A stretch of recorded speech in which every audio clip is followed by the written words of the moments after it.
This episode is brought to you by my friend Rebecca Walzer. Rebecca is a financial expert who can help you protect your wealth during this volatile market. Book your complimentary call with her team by going to friendofdinesh.com. Now, today I'm going to talk about Trump versus DeSantis. Who's it going to be for the GOP nomination in 2024? The Democrats hold a July 4th anti-party. I want to ask, what does the left cherish most about America? I'll examine the fallout of the Supreme Court's climate and abortion decisions. Political scientist Richard Samuelson, actually, former research assistant of mine, is going to join me. We're going to talk about what's most unique and admirable about the American founders, and I'll introduce the plot of the Trojan War. This is the Dinesh D'Souza Show.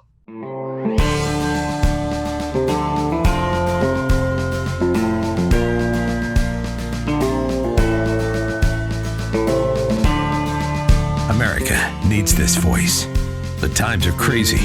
In a time of confusion, division, and lies, we need a brave voice of reason, understanding, and truth. This is the Dinesh D'Souza Podcast. Who is going to be the Republican nominee in 2024? It seems early to be able to answer that question now, but it's pretty clear how the question would be answered if we were deciding the question today. And, I think it's pretty obvious that Trump would be the nominee. It's quite likely that DeSantis would be his pick. It's not going to be Pence. We can be sure of that for vice president. And that seems to me to be a ticket that would make probably a lot of sense. Why? Because Trump is the most popular figure in the Republican Party. DeSantis would be second.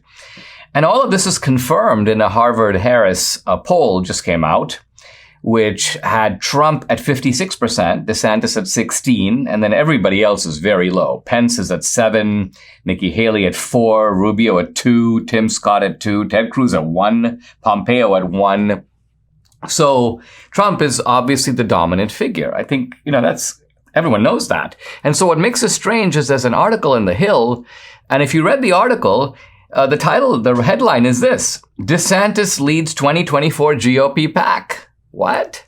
This is a flat out misstatement of what the poll shows. In fact, DeSantis is in the low double digits. He's at 16% compared to Trump's 56%. But of course, as you read the article, you realize that The Hill is trying to play a little bit of a sleight of hand.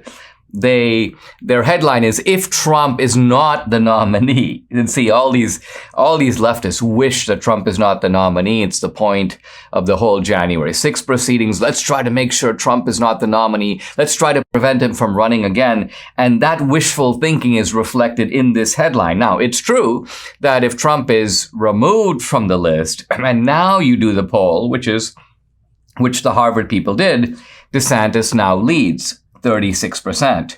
Pence jumps to 17%, Cruz is at 8%, Haley and Pompeo are basically between 3% and 5%.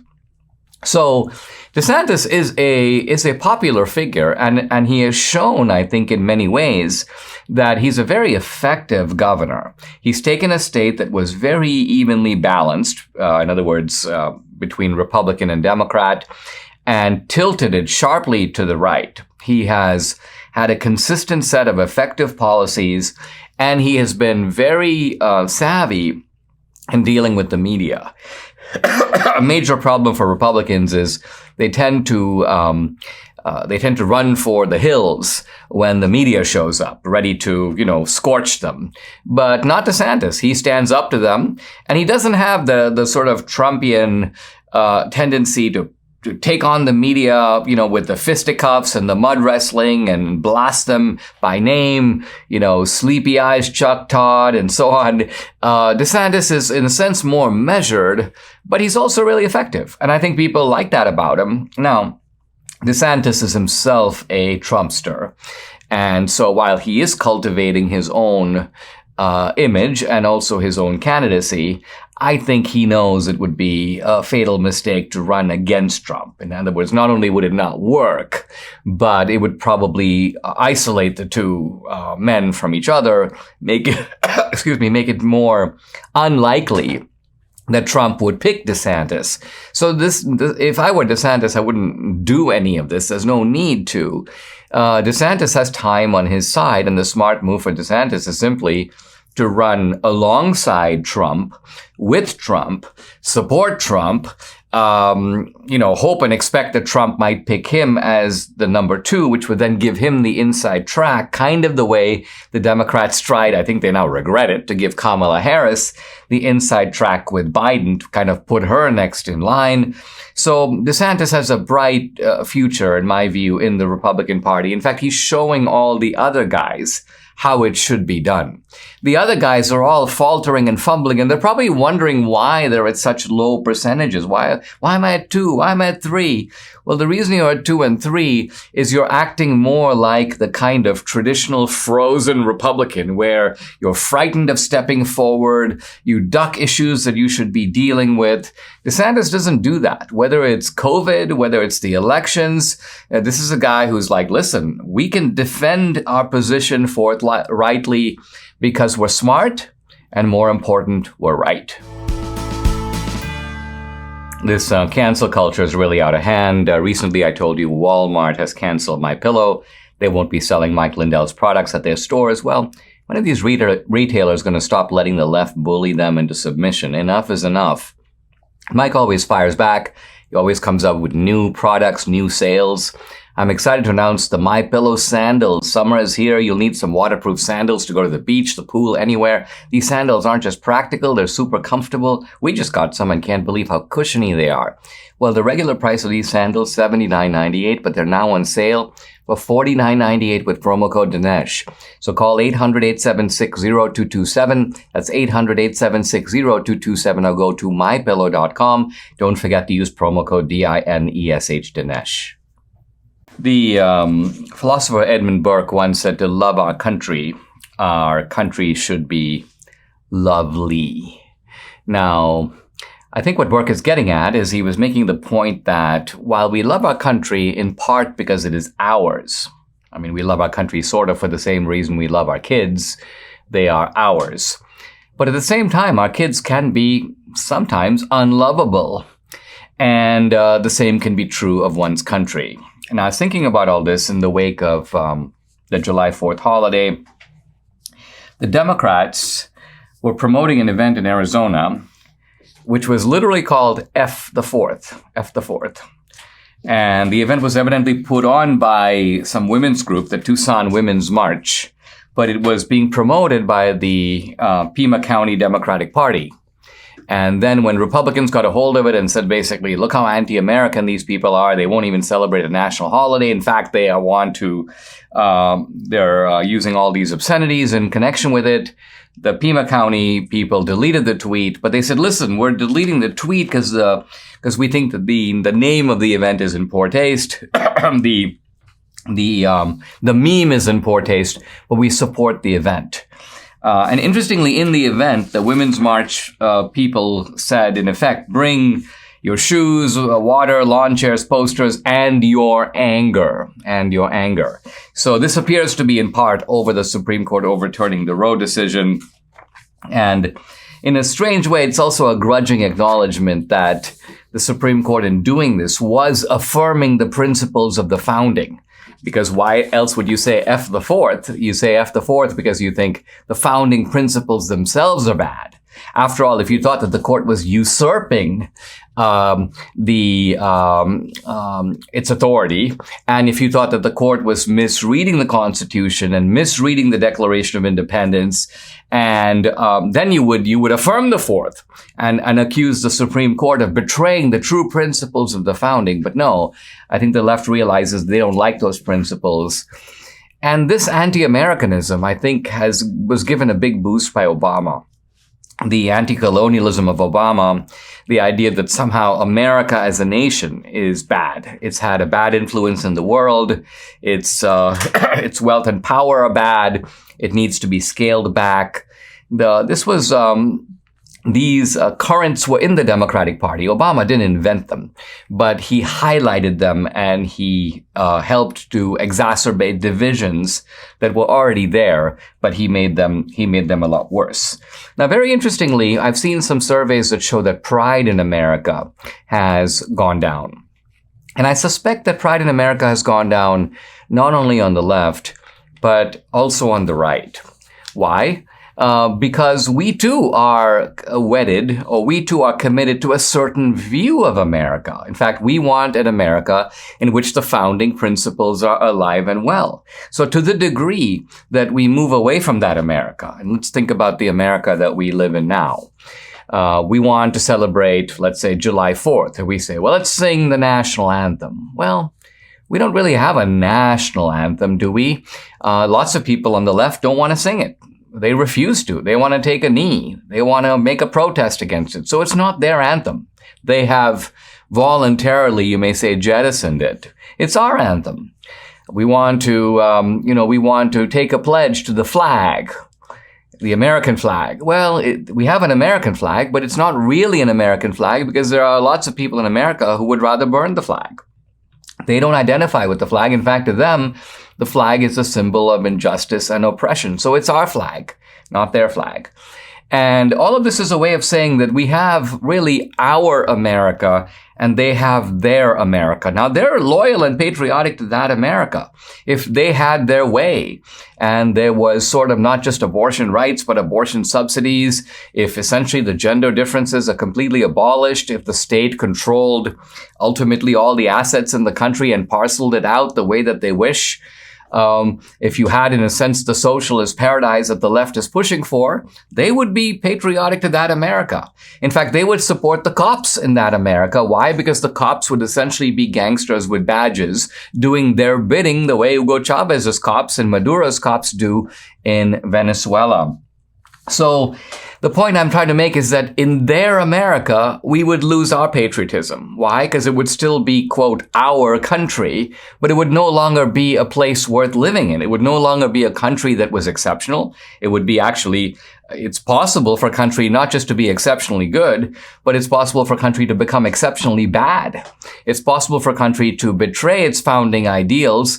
And the question then becomes, why would you want to be a good citizen in a bad country? In fact, this is a question that goes all the way back to Aristotle. Aristotle basically says that you can't be a good citizen in a bad country. Why? Because the laws and mores of that country are actually making you bad. And so being a good citizen in a bad country is a little bit of a contradiction in terms. You're actually better off at that point rejecting your patriotism, perhaps moving away from that kind of a country, and certainly moving away spiritually from a country that not only no longer reflects your ideals, but now represents a repudiation of them. Some of us wish we could rewind the clock when it comes to our health. Exercising, climbing stairs, all the things young people take for granted. These aren't things that have to stop just because you age. Neither do you have to endure patiently the normal aging aches and pains. Now there's a 100% drug-free solution. It's called Relief Factor. Relief Factor supports your body's fight against inflammation. That's the source of aches and pains. The vast majority of people who try Relief Factor order more because it works for them. Debbie's excited she finally gets to do her bar exercise class now that she's alleviated her frozen shoulder thanks to Relief Factor. She knows if she stops taking it, well, the pain could come right back. So she's like, I don't want to be without this again. You too can benefit. Try it for yourself. Order the 3-week quick start for the discounted price of just $19.95. Go to relieffactor.com or call 833-690-7246 to find out more about this offer. That number again, 833-690-7246, or go to relieffactor.com. You'll feel the difference. What's happening in the wake of the Supreme Court's decision to overrule Roe versus Wade? Well, the first thing to notice is that no cataclysm has occurred. And for people who warned that this decision would produce a kind of social catastrophe, that people would be going nuts, our social fabric itself would be rended. And to be honest, I myself expected a more stormy reaction when the group called Jane's Revenge said, there's going to be a night of rage. I thought, well, there could be, a week of rage, 2 weeks of rage. As it turns out, there was nothing. Well, I mean, there were a few protests, and there are some protests. Even now, the left is trying to, intimidate these justices. Let's go protest right outside their homes. By the way, I'm happy to say Congress has passed a law. Biden signed it to increase security for the Supreme Court justices. And so there are some, obviously, First Amendment rights about being able to protest. But it's a different matter when you're protesting in a manner that intimidates these justices at their residences itself. Now, in Texas, a lower court, oddly enough, responded to the Supreme Court's decision by saying to abortion providers that they could resume having offering abortions. Now, the reason that the court said this is they took a recent Texas law, which is a heartbeat bill, a bill that in a sense says that after 6 weeks or so you can't do abortions. And the court said, well, it follows from that law that you can do abortions before that. And so the lower court decision authorized abortion clinics to resume operations in Texas, but offer these abortions only up to 6 weeks. Now, Ken Paxton, the Texas Attorney General, who's been on this podcast, went to the Texas Supreme Court and challenged this. And he argued, in effect, that there is an older Texas law. This is not a law recently passed. In fact, it's a law that predates Roe v. Wade. In fact, goes back to the earlier part of the 20th century that outlawed all abortions in Texas. And, says Paxton, that law is still in effect. It's in effect. Why? Because it had been suspended because of Roe v. Wade. Roe v. Wade, in a sense, invalidated that law. But now that Roe v. Wade itself has been invalidated by the Supreme Court, that law kicks back into effect. In other words, the law was never repealed by the Texas legislature. They never said, we don't need this law anymore. They wanted to have the law, but the law was, against their will, put on the shelf because of Roe versus Wade. So the Supreme Court agreed with Paxton and has overturned the lower court ruling, which means that abortions, in effect, are not happening right now in Texas. Now, the Biden administration appears to have its own solution, or at least temporary solution. Their real solution is they want to try to pass a federal law making abortion a kind of federal right. Now, if they did that, it would go straight to the Supreme Court, which will have to decide whether the federal government can pass a law that overturns the ability of states to regulate abortion. This now becomes a federalism question. It becomes a question in which, yes, the abortion decision is no longer with the court. It's now moved to the legislature. But which legislature? The state legislature at the local level, or the federal legislature, which is to say Congress? And if Congress passes a law on this subject, does it override state laws? In general, the answer to that question is yes. Congressional laws do override state laws, but they override state laws only on matters where Congress has the jurisdictional authority. So, for example, on immigration, a congressional law overrides a state law.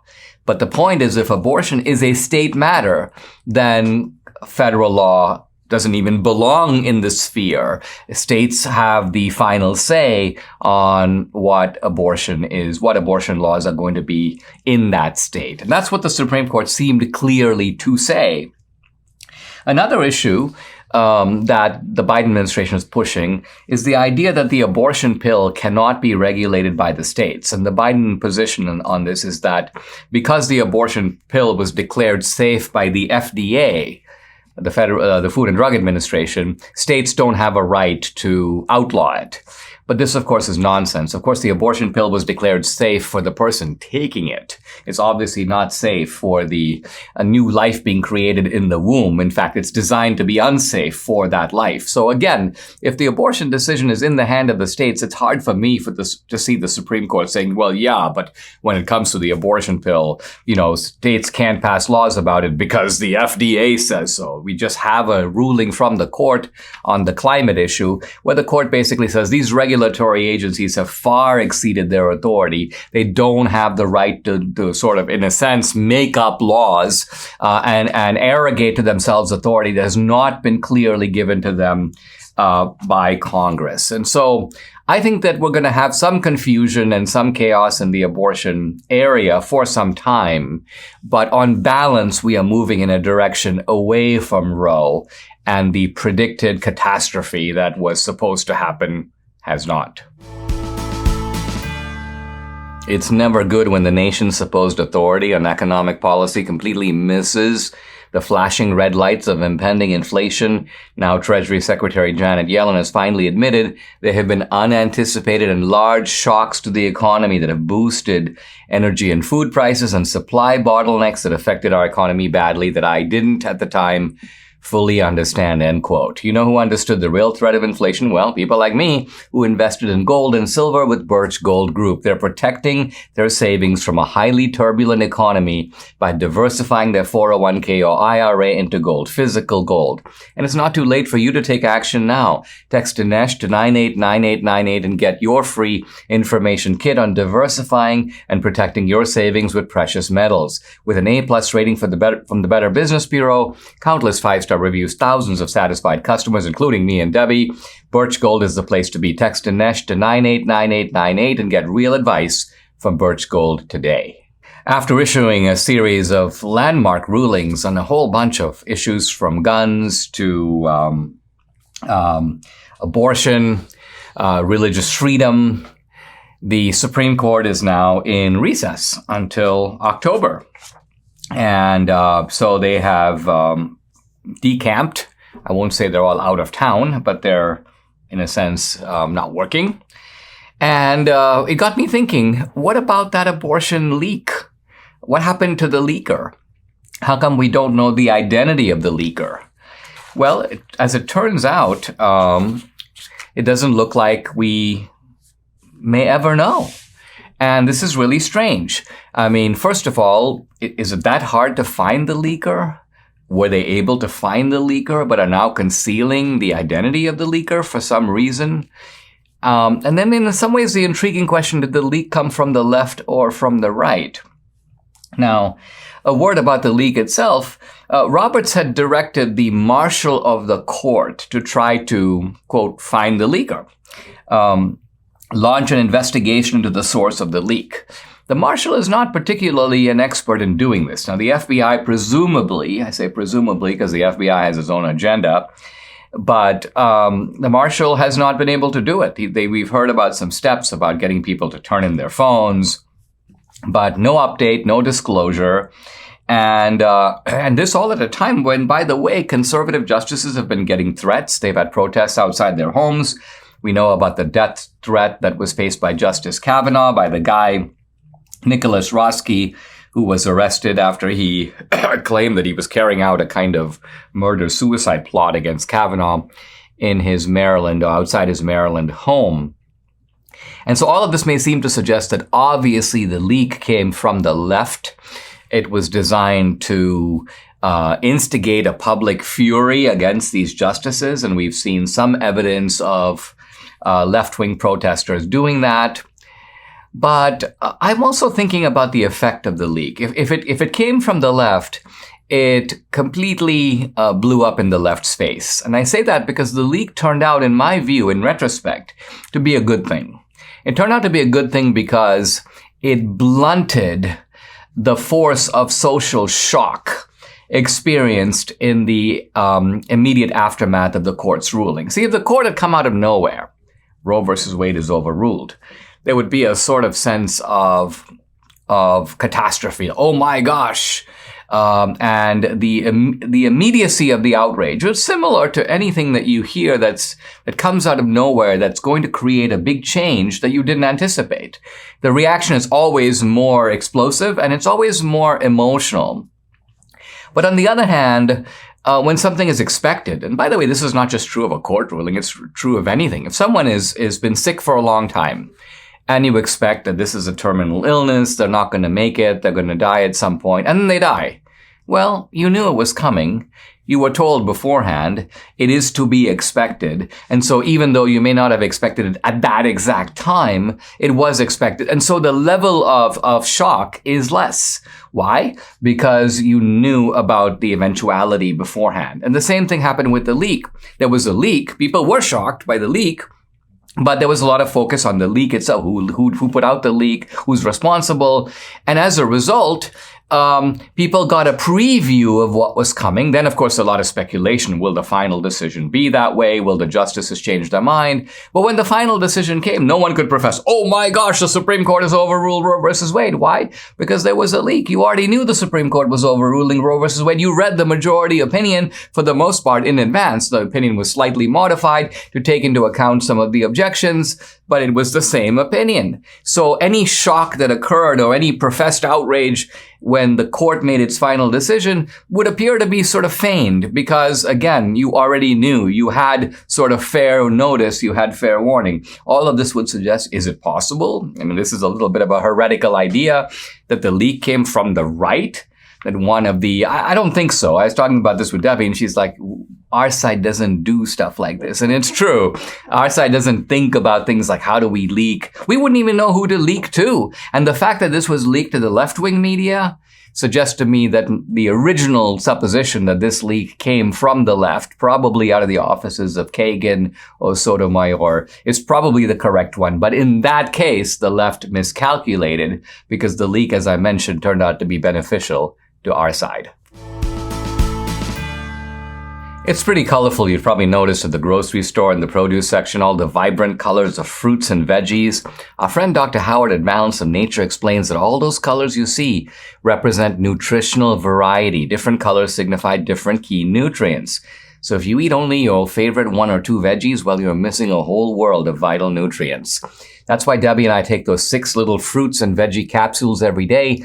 Each daily dose is made up of a blend of 31 different fruits and veggies. 31. So variety equals vitality. Give your body everything it needs with Balance of Nature. Invest in your health. Join me and experience the Balance of Nature difference for years to come. For a limited time, all new preferred customers get an additional 35% discount and free shipping on your first Balance of Nature order. Use discount code BALANCE. Call 800-246-8751. That's 800-246-8751. Or go to balanceofnature.com and use discount code BALANCE.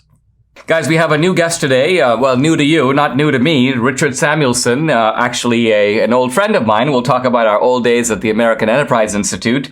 But he's an associate professor of history at Cal State University in San Bernardino. He's soon going to be joining Hillsdale College at their setup in Washington, D.C. He specializes in American political thought with a focus on the American Revolution and the American founding. Richard, great to see you. We saw each other, as you mentioned, briefly at one of my premieres, but we really go back to our days at the American Enterprise Institute. When did you come to AEI? That was, well, before I had gray hair. That was the fall of 1990. Oh, my gosh. Undergraduate in the Washington semester program at American University. So I was actually probably education. Yeah, I actually published, I think, Illiberal Education, the first book in 91. So I must have been putting the finishing touches on it at that time. Wow. Time really passes. Well, Richard, you have gone on to get your PhD and study the American founding. Here we are the day after July 4th. And as you know, there is on the left a lot of hostility to the founders and to the founding. Let me begin by asking you, the founders saw themselves as creating a new type of society, a kind of society that had never existed before, and perhaps even a new kind of citizen, a new kind of human being, perhaps, the novus ordo seclorum, so-called. Talk about what it is that is unique about the founding, and in particular, I'm just curious, there are so many, great figures in the founding: Jefferson, Washington, Franklin, Adams. Who's your favorite founder? Well, I mean, the American Revolution, what's so interesting about it, what it does make American exceptional, is that it was putting anti-slavery on the map. We go from 13 states with slavery to no states with slavery. Inequality of the sexes, that's the norm throughout history, moving towards much more equal treatment of male and female.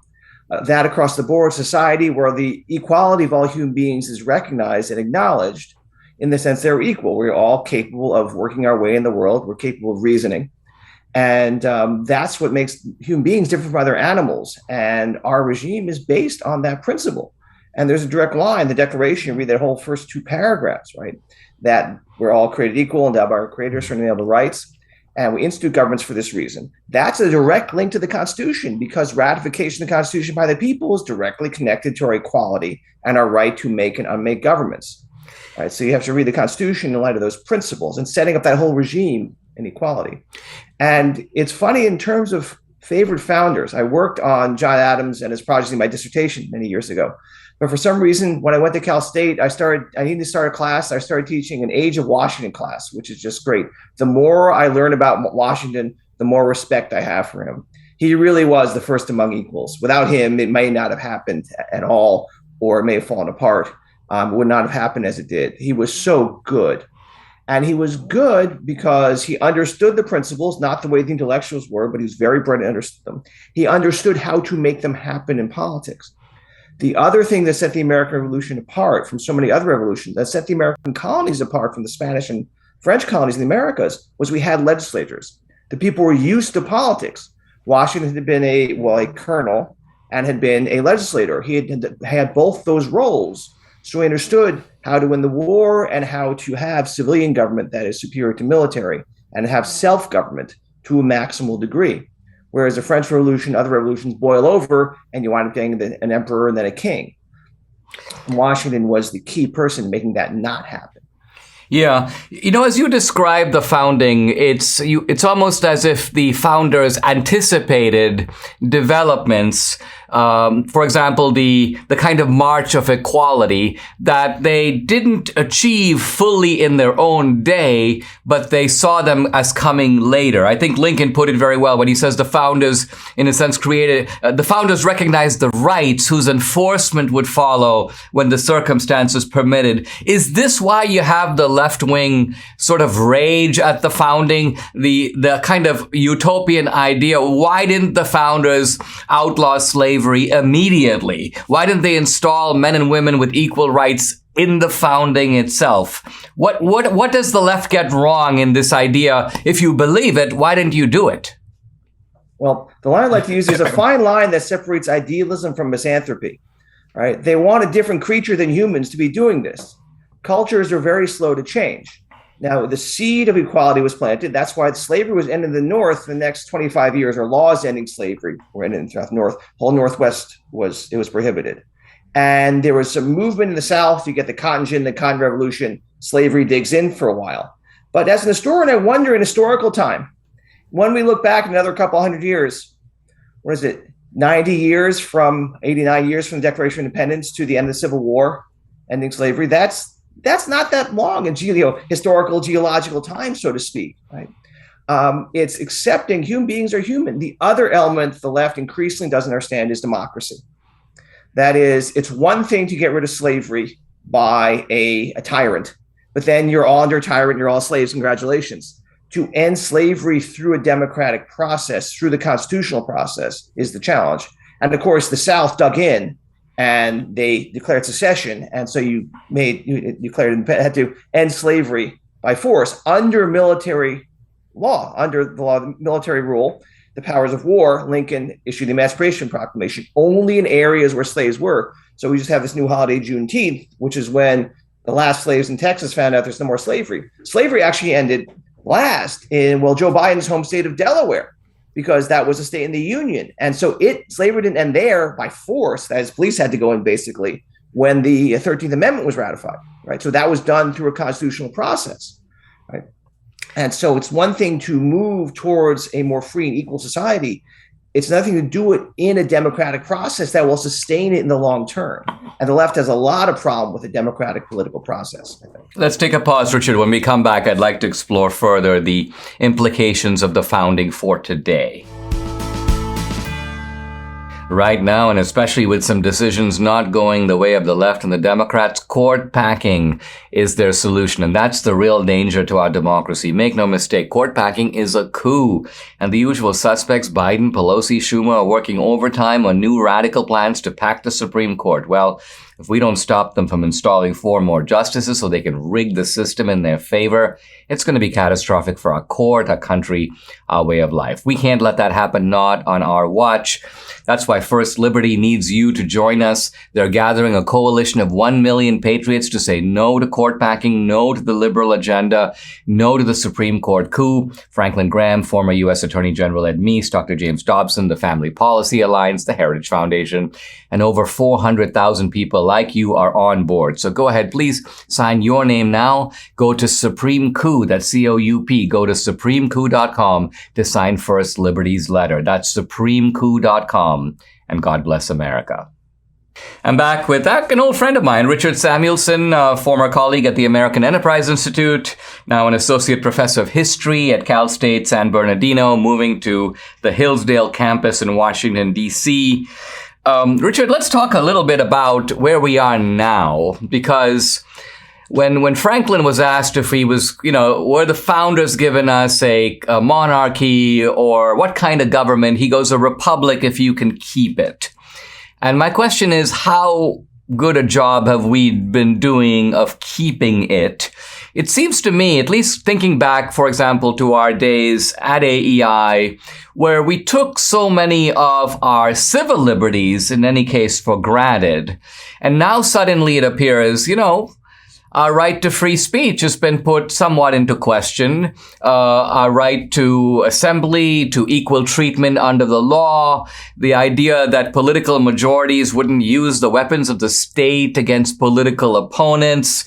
So is it the case that the founders, is the founding been is it being gradually unwound? Did the founders not put sufficient sort of ballast in the founding to protect against the things that are happening now? What would they say if they were here to survey the landscape in 2022?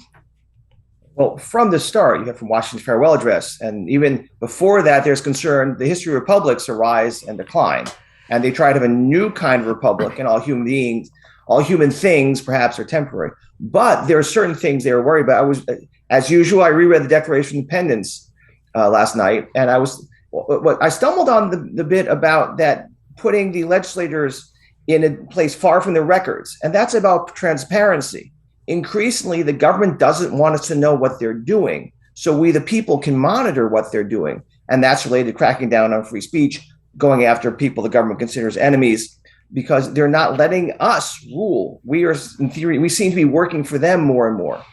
And interestingly, you almost see this in our change in property rights. You own your property, you can do what you want with it. Nowadays, you don't own your phone. Soon you won't own your car. You can't just modify it, tweak it, play with it. They own it, and you can so it's more like feudal property, which is a concern because our republic is based on you owning stuff, and each of us can do with it and tweak it as we want. That's what it means to be free, to have your realm of privacy under your vine and fig tree, as Washington said. There's no Bureau of Fig Tree Management in Washington's day. And the other thing I think they'd be concerned about is I think they worry about the family. They know the history of the rise and fall of Rome. They were very much concerned not to do that. They see some chaos in our social relations, I think. And even Franklin, who is a little more funky in some ways, I think, so you look at his writings closely, I think they'd be worried about how we are treating each other on a daily basis, particularly the relations we male and female, the number of people having kids out of wedlock, number of kids raised without fathers. I think they'd worry about all that as a sign that's alarm going on. I mean, as you say, Franklin was himself considered a little bit of a kind of a dandy and a kind of a nonconformist, but nevertheless, he was very concerned, you see this in the autobiography, with the idea of self-improvement, of enumerating a list of the virtues and kind of working on them kind of one a week to become better in frugality and better in honesty and better in industry. It almost seems like those concepts have become foreign to our vocabulary. It's more today about expressing yourself, it seems, rather than improving yourself. Yeah, well, I was thinking about this in terms of some people on the left. They think the abortion issue. They think, well, a woman's not free. Forget if there's a tragic situation or a rape, but just she has a boyfriend and something they didn't expect to get pregnant and she's pregnant, right? And that's slavery. Like, so in that definition of slavery, having to work for your bread, I think Genesis 3, that's slavery. That is the world imposes obligations on you by nature. That's an attack on human life in the classic sense, right? There's the utopian, but it's also anti-human increasingly, the understanding of what it is to be human, what it is to be equal. So the attack on equality comes from a discomfort with being human, it seems, with the constraints, the tragic constraints of human life. Well, this is a very profound idea. I'd just like you to say a word about it. It seems like the founders were not trying to remake human nature, but were trying to create a society in which human nature, given what it is, could nevertheless flourish. Would that be an accurate description? And what is the left trying to do to human nature now? Right. Well, the left resents human nature because it puts constraints on us. As you said before, left's definition of liberty is self-expression. After your bills are paid for, after you have food on the table and you have healthcare, etc., then freedom is do whatever you want in your lifestyle. In some ways, you could say Franklin Roosevelt said, necessitous men are not free men. If you're rich like he was by inheritance, then you're free. Otherwise, you're not really free. And there's a sense that that's what freedom means increasing to the left. And that, frankly, irony is it's not going to make people happy. We are happy when we have occupations that keep us busy, that we like, that help us do good in the world. And so left's temper tantrum is because their notion of freedom is a baby's notion of freedom. And they're upset like a baby is because it's an impossible goal. You're not going to be happy until you get to work, get discipline, and do the classic things that make most people happy, have a family, be responsible, etc. I mean, you're helping us understand why this kind of tantrum and rage and discontent is almost a defining feature of the left today. Hey, Richard, love to have you back. Hope you have a smooth transition to DC. All the best with your work on Adams and Washington, and let's do it again. Thank you very much. Great to see you. Thanks for having me. Imagine the lifelong impact of a journey to the Holy Land. Surrounded by like-minded travelers, picture yourself stepping foot in iconic locations right out of Scripture. Join Dr. Sebastian Gorka and Dinesh D'Souza on this life-enriching Israel tour, November 30th through December 9th, 2022. For more information, call 855-565-5519 or visit standwithisraeltour.com. The Iliad and the Odyssey, the two great epics that are at the root of Western civilization, both begin, as they say, in medias res, in the middle of the action. The story doesn't begin at the beginning. It begins in the middle, and then it sort of flashes back to an earlier spot, and then it moves the narrative forward. And that's true of both epics. The phrase in medias res was used by the poet later, Horace, to talk about why he thought this is the way to begin a story. In other words, that the bard doesn't feel obliged. You have to start with at a certain point. Let's remember that Homer, as the ancient bards working in traditional material, in the oral tradition, they expected their audience to already know the story. So the suspense doesn't come from what's going to happen next. Are the Greeks or the Trojans going to win the war? No, the Greeks are going to win the war. Troy is going to be sacked. Troy is going to fall, and the audience already knows that. The audience also knows a lot of things. Achilles, the greatest of the Greek heroes, will kill Hector, the greatest of the Trojan heroes. And Hector's death will be, in a sense, the climax. Hector's death and the aftermath will be the end of the story of the Iliad. But beyond the Iliad, the audience will know that Achilles himself, the killer, the slayer of Hector, will himself be killed. So, since the audience knows all these things, and you might know some of them, but not all of them, I think it is important for me to begin by just giving a brief sketch of the Trojan War. Because both epics are based upon that war, picking at different parts of the story. So the story of the Trojan War begins when the Trojan prince Paris abducts the wife of a Greek warlord, a guy named Menelaus. His wife is Helen of Troy, the famous Helen of Troy. She's the most beautiful woman in the world, the daughter of the Greek god Zeus. And Paris abducts her and takes her back to Troy. And Menelaus goes to his brother, a guy named Agamemnon. Now, Greece is not a single country, but many kingdoms, each with their own king. So Menelaus is a king, Agamemnon is a king, Odysseus, the hero of the Odyssey, is a king. And Agamemnon assembles a coalition of Greek forces, an expeditionary force of 1,000 ships to sail to Troy. And what's their motive? Well, it's revenge. It is to bring Helen back, and it's to teach the Trojans a lesson for this shocking violation on the part of Paris. The war lasts 10 years. It's evenly fought. The Trojans are assisted by a number of allies in nearby cities. The Trojans by themselves could not have resisted the Greeks, but aided by a bunch of Trojan allies and cities, it's roughly evenly matched. Also, the Greeks, let's remember, are the attackers. Troy is on a kind of high mountain, and the Greek ships are all parked at the shore. And so the battle goes back and forth until at the end of the Iliad, we'll see the great Greek hero Achilles kills Hector. Now, this shifts the balance of power away from the away from the Trojans. And you can almost think that Troy is destined to fall once their great defender, Hector, has been killed. But nevertheless, Troy, as it turns out, does not fall. Troy hangs in there and continues the fight, and it's only through deceit. The famous story of the Trojan horse, the idea of Odysseus, who is the wiliest, the most cunning of the Greeks. Odysseus comes up with the idea of gifting the Trojans with a huge wooden horse, embedded in which are all the Greek soldiers. The Trojans foolishly accept the, quote, gift. They pull the horse into their city.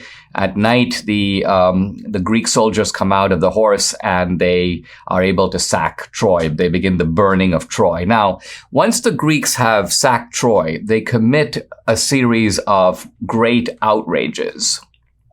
One of them is they murder the Trojan king Priam at his sacred altar. Now, it's not a violation to kill him, but it is a violation to kill him at the altar. They also grab Hector's son, the baby Astyanax, and fling him from the battlements. Again, this is a bit too much. And finally, the Priam's daughter, Cassandra, a virgin, is raped in the temple of a virgin goddess, Athena. Again, this goes beyond the accepted norms of war. The gods, we'll talk more about the gods later, but the gods are enraged at the Greeks. And so the Greeks have all kinds of troubles in their effort to get home from Troy. Agamemnon gets home, but he discovers that his wife, Clytemnestra, is having an affair with another man, and she and the other guy murder him. This becomes the plot of Greek tragedy later. Odysseus is essentially lost at sea. He's roaming for about 10 years, and this becomes the plot of the Odyssey.